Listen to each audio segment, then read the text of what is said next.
که در اکثر حدیث های پیغمبر خدا می آید رسول اکرم لباس سفید دوست می داشتند و ما و شما را به پوشیدن لباس سفید بسیار تاکید کردند و این چنین گفتند که مرده هاتانم با لباس سفید به قبر گرانید، مقصد کفن است. در دیگر حدیث پیغمبر خدا گفت لباس های سبز پوشید زیرا که اهل جنت لباسش لباس سبز است. لباس سیاه هم سنت پیغمبر خدا هست، لیکن از کرته زرد پوشیدن پیغمبر خدا منع کردند. کرته های زرد نپوشید گفتند، زیرا این لباس اهل اسلام نیست بلکه از غیر اهل اسلام است.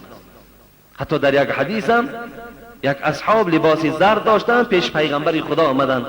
پیغمبر خدا گفتند از تنت بیرون کن.